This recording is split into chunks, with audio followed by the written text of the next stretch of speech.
Counselor Accents Podcast. Two school counselors who love their jobs. Oh, and they happen to have Southern accents too. Bless their hearts. Counselor Accents. Together we are waiting on this ice storm. I'm waiting on the ice storm. You know that when we say ice, it doesn't go well with our transcription. People don't know that we're saying I-C-E, ice. Oh, I hear you. Yeah. So everybody that listens to us just now thought that you were being very vulgar. I will fall on my ice due to the ice. Okay. Sorry. I'll stop. Now we have to put an expletive. Now we have to put the E, that this is an what's the word? What's the E? You put an E out if there's like expletives or it's not suitable for children. Oh. Yeah. Now we have to change our whole setting on this. I have said nothing but ice. That's all I have said. So you look lovely, Laura. Good to see you. Thank you very much. We were just talking about my shirt and my earrings came from the website. Some people say it Shein. Some people say it Sheen. Some people say it Shine. I say Shein. That's how I pronounce it, so that's probably incorrect. But I'm sure it is. Yeah. Well, thank you for telling me about You're welcome. Shein. You're welcome. I am a more of an Ann Loft, which I think is the go-to teacher look. Okay. So I have the go-to teacher look. But I'm going to check this out because you look fabulous. Well, thank you very much. My earrings were 75 cents. Can't beat that. No, you cannot beat that. And my shirt was $10 for this little number. And you're shining like a bright star. Shein. So I'm going to check that in. Okay. And how much of a kickback are you getting that I'm not involved in? I'm going to let them know that we talked about them on our podcast and see if they want to be a sponsor now. Oh, sure. Yeah. And if they just want like to clothe Ann Taylor will be a sponsor for me, they'd be please don't tell people. Please do not tell people. Please do not tell people that's what you're wearing because Nope. So we joked, but I will say that I would like to say that our episode is brought to us today by our good friends, Steve Sharp and Angela Cleveland, and the book that they wrote, which is 50 Plus Tech Tools for School Counselors.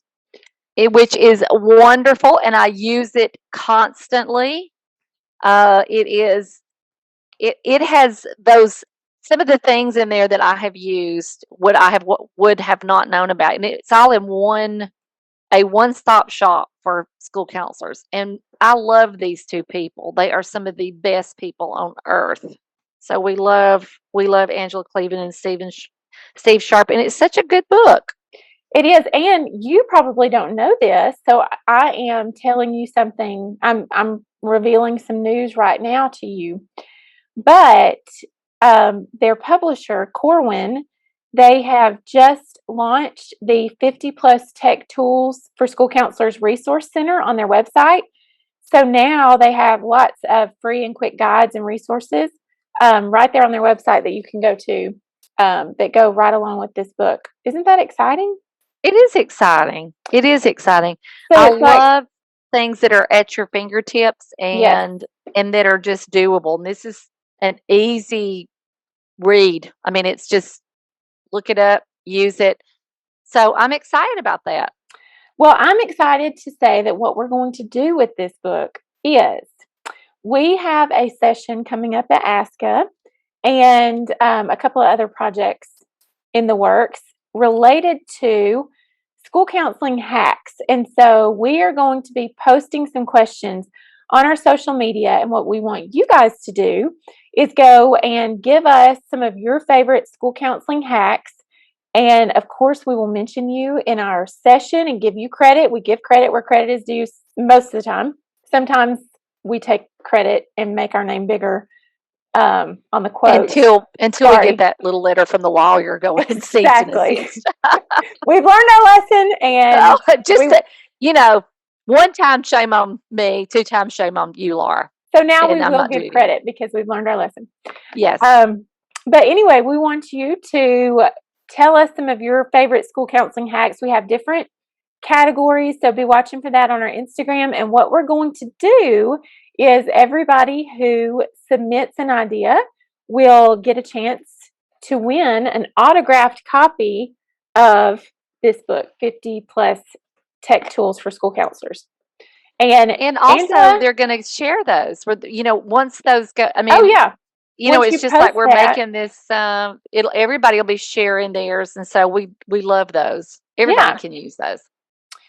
So this, Angela put a note in with this, and she said this is a rare copy signed by her and Steve, and it's worth millions. And so you will get a book worth millions. If we draw your name, everybody will be eligible for it, and it'll just be whoever comes out of the bucket.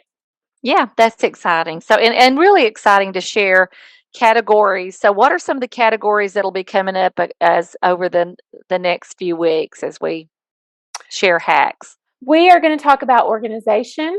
We're going to talk about organization hacks. Yep. I think we've got things around the school, things around home that you might have that are hacks. Yep. Things that you might get from the dollar store. I think that may be one, or Amazon hacks, things that you could use, that grab hold of and use. So there was a lot. I think some of them are tech hacks, like some coping apps that we could use. So we can all share these with one another, and then that will be exciting.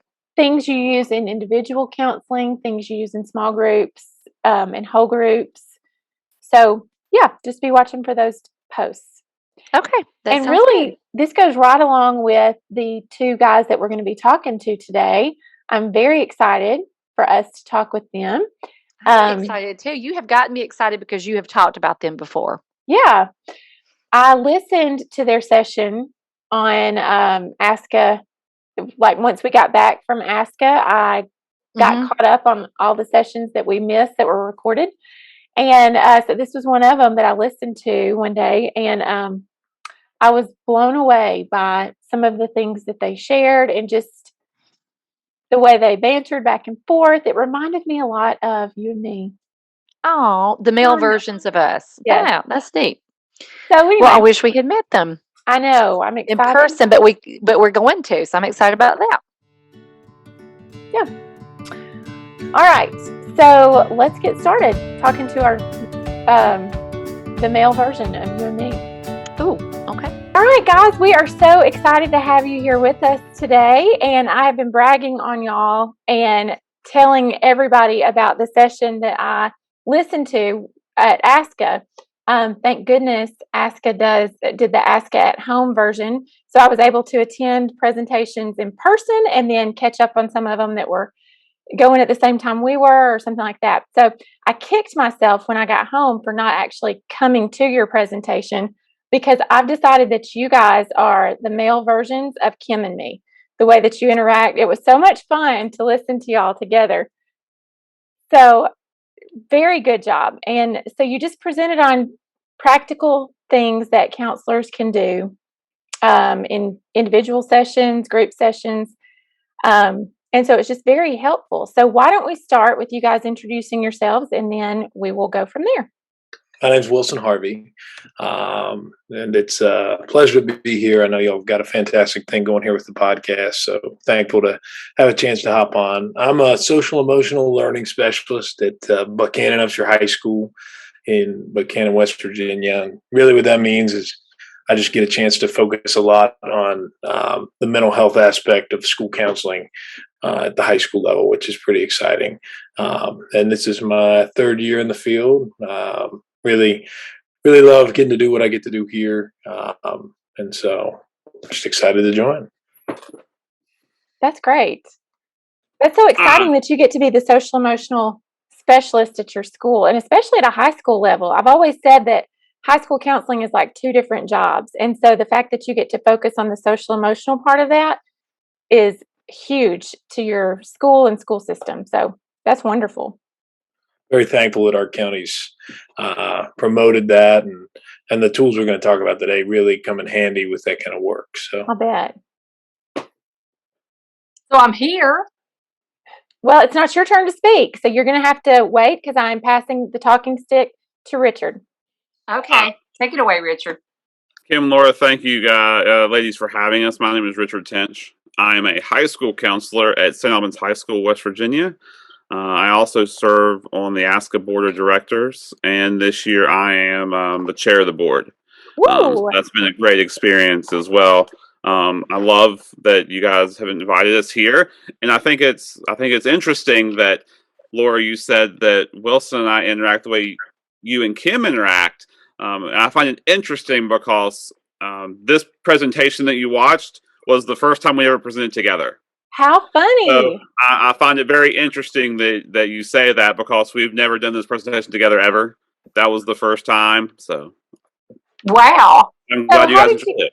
How did you guys meet to do this together? Well, one of the nice things about West Virginia, I'll say, is that we're a small state. So it's pretty easy, especially when you go to conferences, you network here, to meet other counselors within the state. And certainly we've had connections. I'll let Richard pick up on that. But that's one of the nice things about being in a place like this. Okay, I just have to say, I've got to address the elephant in the room. What is the deal with Wilson's voice? I love it. I'm into accents. I mean, I'm really into accent. But that's like, it's like it's very deep. And I don't know, like a Yellowstone. Like you should be on Yellowstone or something. I am loving your voice. Yeah, we've got some nice accents here in West Virginia, I'll tell you. So. I am loving it. I'm loving it. No, thank you. This is what I think is we have to address, and that is whenever I first contacted you guys to see if you would be interested in being on, one of you, and I can't remember which one it was, one of you said, can we wait until November so football season will be over? And I'm thinking, as I'm reading this, I'm like, oh, we've got an avid football fan on our hands, because who would ever imagine that the school counselor would also be the football coach? So, oh my goodness. Okay. Who's Richard, are you the football coach, or Wilson, are you the football coach? I was I was one of our assistants. So no, it's a fun hobby I've done on the side. Definitely when I've had the chance to. But yeah, just created a way to try to break down that barrier again. As you're sitting here and we're doing social emotion. Yes. You look at big tough men and trying to show them, hey, listen, it's okay to not always have to be big and tough. So that's a great idea, and I'm going to add that to my goals for next year, to be the football coach. I like it. I think you got it. You've got the hands for it, Laura. It's in my heart. I have the size and stature for sure. So the session that I attended, you guys were like, I listened to it, and you guys were just sharing tool after tool, and that is what people love to hear about. So let's jump right in and let's get started on that. So tell us how you started, what was your inspiration for using like visual aids and things like that? I mean, for me, the inspiration really comes from two amazing professors that we have here in West Virginia, Ed Jacobs and Chris Schimmel, who have come up with this book to really make counseling more interactive. And these are things I learned in grad school going through. Wilson had the opportunity to learn directly from these two professors. I went through a different program. I didn't interact with them directly as much, but it's just a way to really engage counseling. And I think when I entered the counseling field, I feel like I kind of entered at a time where there was still the new guard, old guard, many ways of counseling. And this just really stuck with me as a way to truly engage. And when you start to engage at different levels, other than maybe the more traditional mindset of the G word, guidance, someone will say it once and then leave it be. Some of those counselors kind of weren't as engaged, and I don't think students got as engaged when you weren't working in a mindset, well, hey, this can be fun. It's kind of like when you're in the classroom. Think about it just as like you're educating in a classroom. if you don't mix it up, your classes get bored. Students get disengaged because they come into the classroom 5 days a week and here, and they have the same setup. You may do some notes and some lecture, take a quiz, and be done. So I see counseling working in the education system the same way. You can't just talk all the time. You got to do some stuff to make it fun for students. Yeah, and as Richard said, we're kind of acolyte to this idea that Dr. Jacobs and Dr. Schimmel, proposed with their impact therapy book years ago. And I'm fortunate I had the chance as a little kid. I've known Dr. Jacobs my whole life. He started teaching me transactional analysis through creative means when I was 6. But it's a what we believe really is that this is a multi-sensory approach to counseling, and we think that's imperative with clients of any age. But when you look at students and you look at the work we're going to do in schools, whether you're sitting there doing college and career work, whether you're sitting there and you're doing that social emotional side of things, it is imperative that you engage them, and it's imperative that you do things that stick.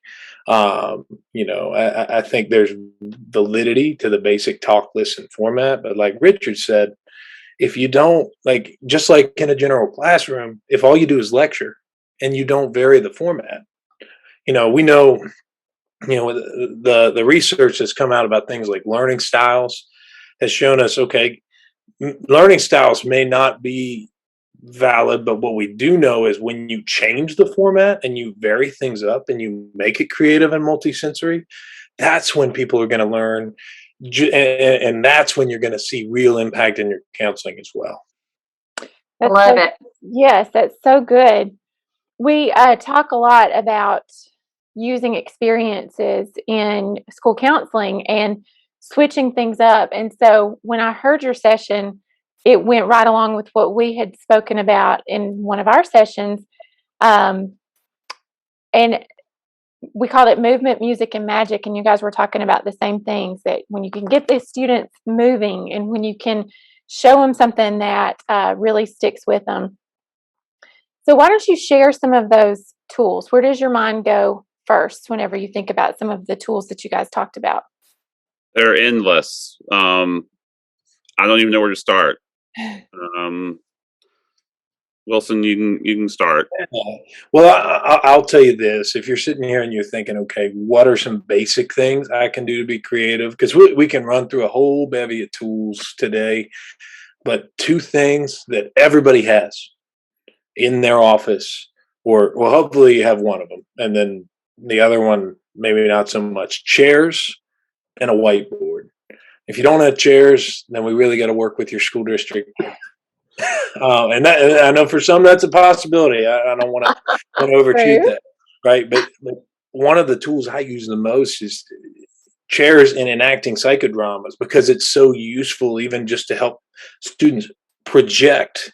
It could be, I'm sitting here, I'm talking with a kid about college. So I pull out a chair and I say, if this chair represents where you want to get to in terms of your goals with college, or in terms of getting to an A in your class or a C in your class, okay, what's it going to take to get there? And so we could build up and we could talk about, okay, what are the steps? And just that visualization can help them really think through things more concretely. It's also really useful with theory-based work. I do a lot. If you're not familiar with transactional analysis, I encourage you to look it up on YouTube. There's some great videos, but it talks about ego states. And so chairs are really, really useful when I'm trying to help students realize and strengthen various ego states, like working on their rational side, working on their nurturing side, and trying to talk back to their self-critical, or kind of that self-fulfilling prophecy of doom and gloom. So just going and having them switch those modalities, sit here in this chair, and I've got a little chair in my office too. So I'll say, if they're struggling with that sort of doom and gloom, what I'd call the hurt child piece, I'll have them sit there and we go back and forth, and it almost turns into a bit of a debate of sorts, and trying to teach them to sit in the thinking chair, the adult chair. The other tool that I use that should be hopefully easy to access is a whiteboard. Writing things up on the board, drawing things out, letting kids write things. Just, it sounds simple, but when you're looking for tools that may already be there, that can really help solidify some of what you're trying to do. I work, that idea of the contract, making it the goal of the session clear. Sometimes I'll write that out on the board. So those are two really good ones to start. Richard, what are some big ones for you? I mean, I agree with both of those. And what I love about the chairs is that you can use those in any tiered intervention from 3 to 1. You can use it in the classroom setting to really just teach classroom lessons on the concepts that Wilson just went over with TA, for instance. That could be a classroom lesson. Granted, it's not your traditional classroom lesson, but with that SEL spin, Wilson has more time to do some of the SELs in the classroom. I'm kind of a mixed bag of a lot of things. But that's one of the great things about thinking outside the box with some of these tools is that they're not just for like the one-on-one in our offices. They can be used in individual, group, classroom settings. And that really kind of brings a common language to your school. And your students begin to learn to speak this language as well when they've seen it in the classroom. And hey, this classroom has seen it, so they introduce it to these other students. And it can really kind of help mold what you're trying to do in your school. I use the whiteboard all the time. I'm not super fortunate. My office is a little weird. So that's kind of a whiteboard that stays under my desk. I don't know, about the size of a laptop, but it serves the same purpose. I don't have the space for a huge whiteboard. Really, I wish I had a wall of a whiteboard.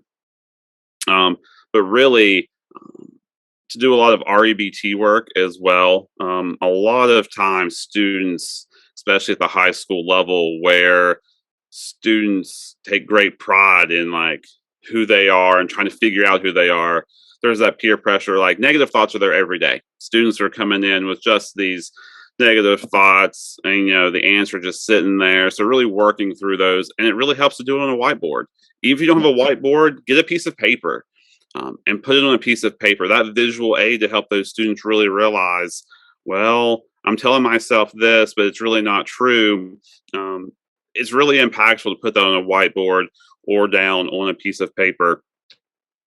I use the styrofoam cups all the time. I have a sleeve of 100 styrofoam cups in one of my desk drawers, and that can be used from anything to self-worth, to thought processes, to friendship dynamics, about how the fragility of who we are and what humans possess and how easily that can be torn down by others when you're working with students.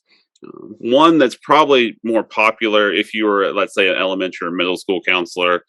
At the high school, I don't use it as much, but just having that clipboard or something to use as a shield and teaching students how to discern between those things that they need to let into their lives, things that bring them joy, things that bring them positivity, things that lift them up, and those things that aren't adding value to their life, and using that shield. Like I said, at the high school level, don't use that quite as much, but those elementary and middle school counselors out there, that could be a really powerful tool just to demonstrate to students that not everything coming their way they have to take in, that there are times to use that shield. So go ahead, Wilson. Oh, I was just going to say a couple things with the shield, man. I do actually use that at the high school level because I just like being goofy, and so if I'm trying to teach that kid to because you're talking, that's a big REBT idea or CBT when you're thinking about being able to combat irrational thinking. Your shield is those rational thoughts. And so I got a bunch of little plush balls, and I have a little plexiglass piece, and I just have them try to block the ball. And that's they'll remember I've got to have my shield up. They might not remember the long list of rational ideas we put on the board, but they'll remember, okay, I practiced saying those ideas. I got to put my shield up. That's what I got to do. And you may have heard Richard say something that might have thrown you if you're listening here, talking about ants in your brain. And that's another creative idea. I love that. Automatic negative thoughts. The idea, and little kids especially, there's little sticky brains you can get. I know Dr. Shori Stone, who's a big impact therapy acolyte over at George Mason in Virginia. She goes around, she gives people sticky brains with little sticky ants that stick to them to give kids the idea, hey, you've got a pattern with these automatic negative thoughts. And so what we've got to try to do is we've got to try to get into that thinking brain and really try to combat some of those negative thoughts that come from what we would call that hurt or not okay child ego state. So the key to all this, if you're going to do it from a social emotional standpoint, I think, is that it comes from a theoretical framework, right? And even if you're going, at it from a college career standpoint, however you're going to do it,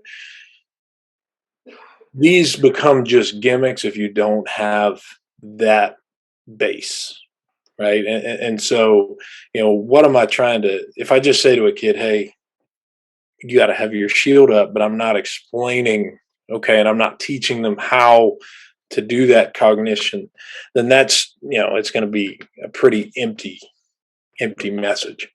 So I think that's so important what you're saying there, Wilson, because I think we get excited. I think counselors get really excited at conferences and everything when we hear these ideas of things. Hey, I can get that. I can do that. I was already thinking, I have got a huge whiteboard. I don't use my whiteboard a lot at all, but I'm going to now. But I think that's so important what you're saying is making sure that when I leave this classroom, I've made this image in my mind of whatever you're using. If it's the styrofoam cups, it's for showing how fragile, or the the clipboards, making sure that they're connecting.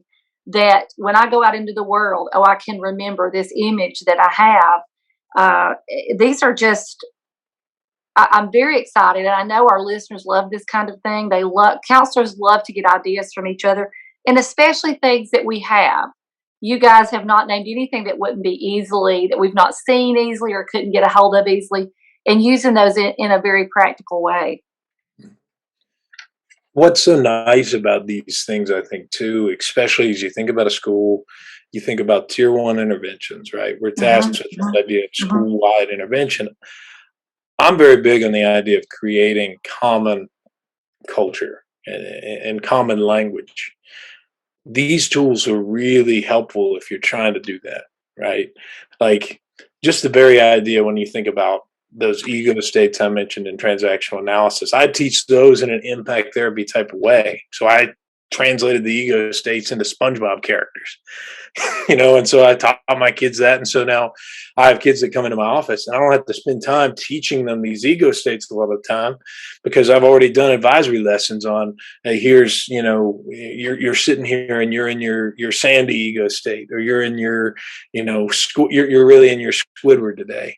And so if you do that groundwork, or you talk about the cup, where are you feeling in terms of, how full your cup is? It just helps to create that common language as you try to really build that social emotional base. So that is great. And I don't think we've ever had anybody say something like that.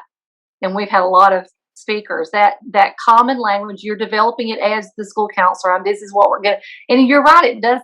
And it's so simple. I love this. I knew exactly the Sandy brain. I know that brain and the Squidward brain, and kids can relate to that too. And Laura and I do a lot of talking, and I think you guys would be great people to have these conversations with. Is that students need to, when we unplug, right? When we unplug and we're off the social media stuff, and it's these experiences, and if we make these experiences for kids, it marks time for them. There's so much lecturing, or there's so much even great things on the computer, and we saw through the pandemic, it really wasn't marking time for us. In fact, it was just all a blur, right? And so we really see, and that's how this generation, they crave experiences, and even going back to old school type experiences that these kids may, it's exciting and new to them. You pull out something that was really old school, and it's so exciting to these kids because they crave experiences. And we see that in the market. We see that in the business world with, kids don't need to go to the mall anymore because they can buy it online, but they want that experience. And so you guys are giving us a lot of great ideas for creating experiences that kids are going to remember. Yeah, I mean, when it comes to these creating experiences, it works well because our brains naturally chemically induced to want novelty.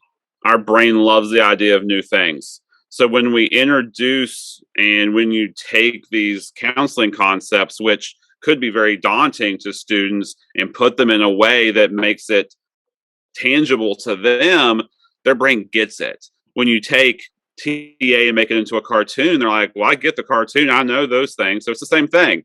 So that is kind of one of the benefits of thinking creatively and using, cat, and using these techniques is that as the counselor, you're not limited to knowing every theory or just one theory. Your theoretical approach can be whatever was comfortable with you, and you can make these techniques work. Some work better with other theory-based foundations, but bringing novelty into counseling, I think, is the best part of this for me. It's not like going through grad school and reading that textbook and writing that paper of which theory is best for you. This really allows you to be you as a counselor, and allows counselors to have fun too. Because I want to have fun every day at work. I want to go to work, have fun, enjoy my job, enjoy seeing my students grow. And I just think this makes it easy and fun for me, knowing that I'm growing, they're growing together. We're making an impact. Mm-hmm. For this to be high school, Laura, I know. I was a high school counselor, and I did believe in,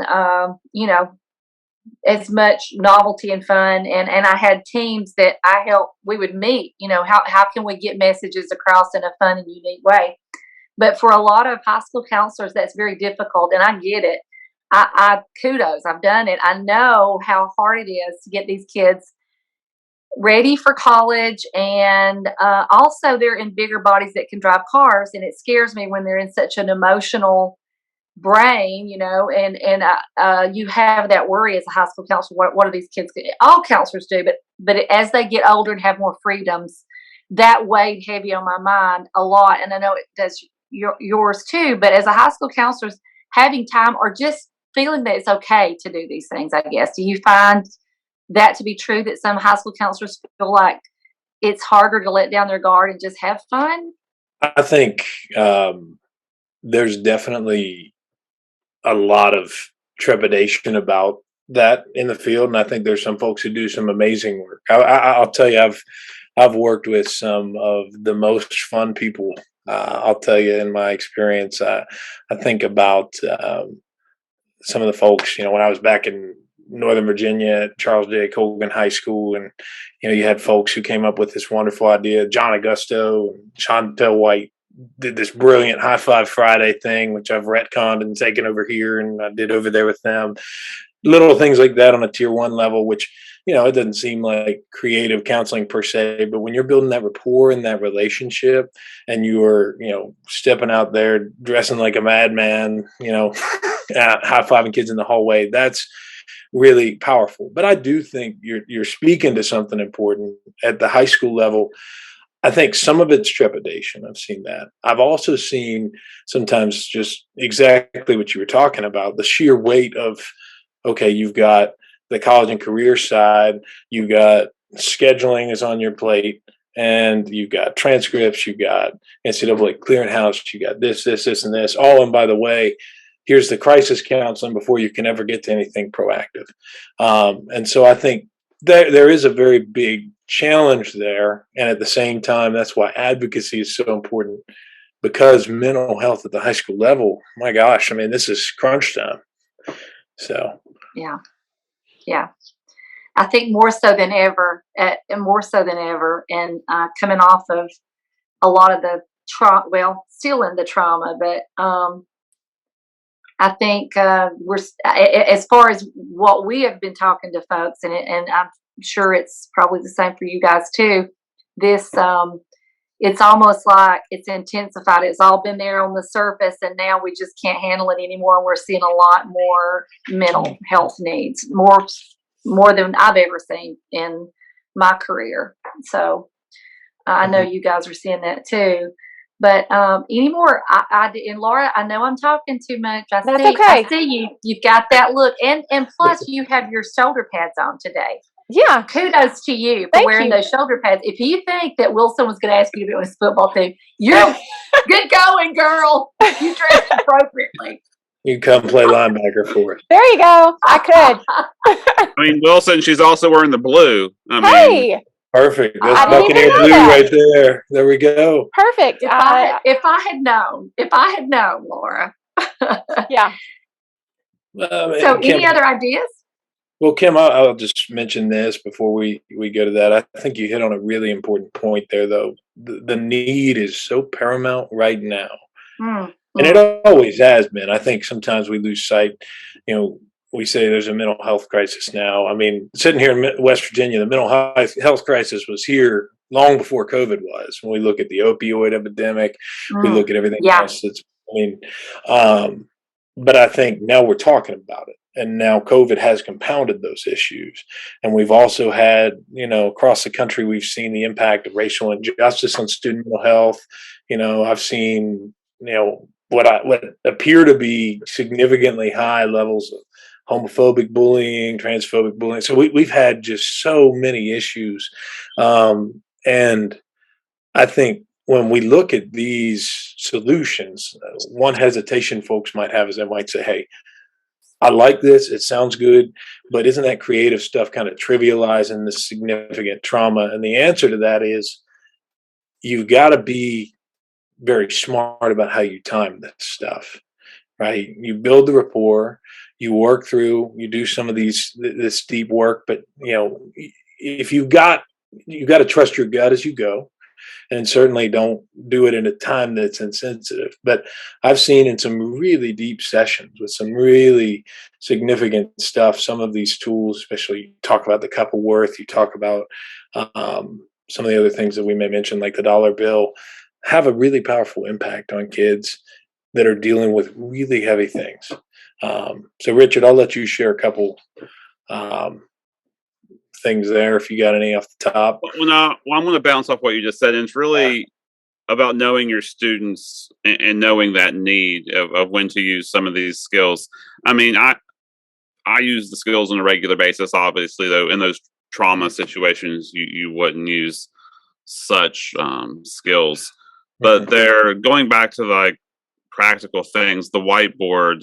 And I know Wilson highlighted this one at our during our presentation, the board of directors that you can do using a whiteboard, a piece of paper. And really, this one's, you could really don't even need a whiteboard for this one. You can give a kid a blank piece of paper and do the board of directors and have them draw out who's the board of directing in their lives and who helps them make those big decisions, who helps them analyze what's going on, who do they turn to, who has helped them develop their thought processes, like where are they and who has made them who they are, kind of questions. So it's interesting when you do an exercise like this that students really begin to see like where they've picked up some of their thought processes and why they are who they are.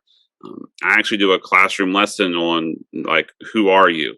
Really having them analyze their self-beliefs from having them examine some of their family dynamics, kind of like a geogram. I don't use them very often, but once again, just an activity to put on paper of how students got to where they are, how they've developed and how their friendships have impacted their thought processes from what was passed down from their parents, and kind of having them really look at how they're developing into a human being. And some of those things can be very powerful at times too. Even in times of strife and trauma, having them just calm down and center on them, having them be able to really calm down, center themselves to really say, oh, okay, this is how I'm thinking. So it can be very powerful work. Yeah, the board of directors is one of my favorites. Great one for groups. I'm in a group this fall on stress, and one thing, I had students sit down and it was amazing how quickly they just dove into it, and they were really going at it, because the idea, it's not just, okay, you got you can think of it as, okay, who's helping me make the decisions, but it's also, okay, whose voice am I hearing when I'm making those decisions? Or when I'm looking at my own self-talk, who's influenced the way I view myself, right?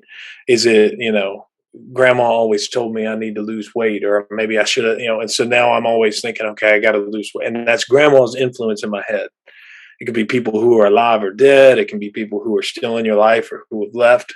But my gosh, these students really took to that. And you can do offshoots of that too, having students rate the people on their board of directors. And my gosh, rating scales are a very good creative tool as well. But just being able to say, hey, on a 1 to 10, how good of a board member are the people on your board? Maybe grandma's, a 3 when it comes to your own self-image, but she's a 9 when it comes to financial advice. So grandma can vote on the financial issues, but grandma doesn't get to have a vote when it comes to how I perceive myself. So that's a great tool. I'm glad you mentioned that one, Rich. That's a great lesson. Yeah. That is a great lesson. I love that. I'm doing a success small group with eighth grade students. Mm-hmm. And we just did the voices, our self-esteem, where does it come from? And we looked at the people in our lives that, where we've heard these voices, good or bad. But I wish I had heard this before I did that lesson, because I think that's such a better way, because you're saying you're not throwing everything out. You mean there's, there may be some good that they're bringing. And I'm listening to that thinking, gosh, that would have been a better way to have taught that lesson. Well, it's too late now. No, I'm still with this group, so I'm going to use that. That is a great way. The key to the board, I'll add too, if a lot of students don't draw themselves on their board. And so if you're on your board, especially if you get into being the chair of your board, you get to decide who's on the board with you. But a lot of students don't feel like they have the power. And so this can be a really powerful tool to help start having that conversation. What does it look like? Do you want to be the chair of your board? What would it look like for you to at least sit at the table? So. Oh, that is so good. That is so good. That is so good. I'm expecting a children's book called Board of Directors, and I can see even teaching little kids this. Yeah, it's so cute. I mean, and powerful. But I could definitely go back and redo what I've done and use this. I love it. So, can you go just a little bit more into the cup? You were talking about the cups. Can you explain? You mentioned that you use it with self-worth. You use it with friendships. Can you explain how you use the cups? Yeah, I'll just give an example. For instance, so you have a styrofoam cup, which can be used just for about, the options are endless. One thing I've done, and I've done it, I don't know, I may have done it last week. I gave a student a cup. And this was really about their own self-worth. And really it was kind of REBT issue as well. I gave them the cup. I told them, this is you. This is you. This is your essence. This is who you are. Then I had them, we were working through the issues they were going through, and lots of negative self-talk. And every time she made a statement about negative self-talk, I had her poke a hole in the cup. So we got through, a few minutes of conversation. She had a pretty holy cup. So I asked her, I'm like, okay, now I want you to pour this water in the cup. I gave her a bottle of water, and she did it right in my office. I had a tub, so it didn't go all over the place. Poured it in there, and I'm like, how well does it hold water? And she's like, it doesn't. And then we really worked through those irrational thoughts using some REBT about how if you let all of this get to you, that you're not going to have anything to give to other people. You're going to let these negative talks and these things coming at you in life really break you down, so you have nothing to give.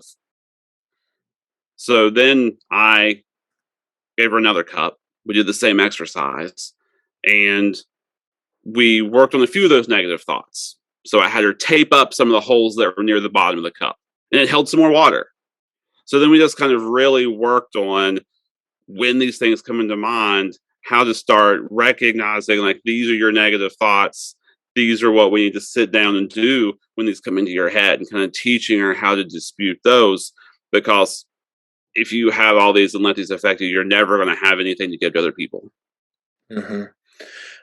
What Richard's saying really highlights the importance of a styrofoam cup. I know it's bad for the environment, but it's easy to poke holes in. And one thing I love to do when I demonstrate with it is I love to smash the cup, and it makes an excellent sound, which is really good for the demonstration, honestly. But that's a very powerful demonstration when you look at teaching relationships or friendships.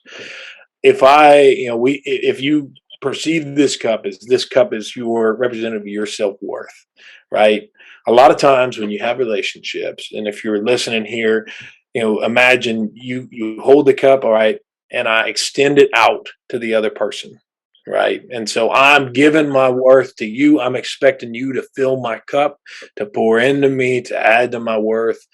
And when I give my cup to another person, when I've got my arm extended out there, they can take it and I'll take it from them, and I'll just immediately smash that cup, right? Because what people can't, not that everybody will do it, and maybe that's where the danger can come in, is you find people that maybe treat you well there, and you learn that's maybe not a bad idea.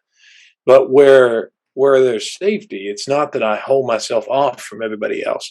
I have that cup here and I invite you in, but my worth is my own. And we want to teach you to get to a place where you don't need others to pour into your cup. You do that yourself. They can come share with it. It's that basic Maslow idea of be love versus de-love. Be love being, I've already, I don't have that deficient need for you. I just want you to be here with me. Yeah, that's good. That is excellent. I think so. That is such an important lesson that needs to be demonstrated to starting as early as middle school, that those relationships, it's such a big, well, in some form even earlier, but that need for that other person to fulfill them as a human is constant in middle school. So that is a great lesson that I'm going to be using as well. Well, I know that you guys have to go, and I just appreciate you guys being with us and joining us. I'd like to just go ahead and say we'd like to have you on again, because I know you have more to share. So we'll have to get you guys on again sometime. Love to do that. Absolutely. It's been a pleasure. Thank y'all so much. Thank y'all so much. And we want more of you guys. So we want more speaking and more writing and different things. Y'all together are dynamite. You're right. They work really well together. I'll say, and I don't know who's listening. This presentation, Wilson will not be with me on this one, but it will be done again in Austin at the National Conference. So if people want to see some more stuff, I'll be doing it in Austin. We will be there, Richard, and look forward to meeting you in person and maybe getting a cup of coffee or something together and sharing some more great ideas. And Wilson, we will miss you, but I would love to hear more of you guys. Y'all are amazing, amazing. Well, absolutely. Trust me, y'all want to go hear this man. Richard's going to do a great job. We can't wait. Thank you, guys. Thank you. Thank Thank you. Laura, I am in love. These guys are really, I'm ashamed of you. Really, I just want to say I'm ashamed of you, because they're very intelligent and creative. And I just hope it inspires you. They are everything that I wish I could be. And that reminds me of a song right now that Midler was going to sing. If you ever know that you're my hero. And I'm dedicating that to Wilson and Richard. This goes out to you. And I'm a little bit embarrassed that I was talking about Wilson's voice. But was it not a great voice? You know how I love voices. So I may have blacked out and just listened to his voice. I don't know what he was talking about. I'm going to be honest with you. There was a lot of really great go-to ideas. Thank you. It was just like, go-to what? So things that what we have been talking about, things that you can easily use. I love their passion for what they're doing and talking about making it memorable it's more memorable and like when you are actually hands-on doing something, and it wasn't that difficult. It's just some things I had never thought of.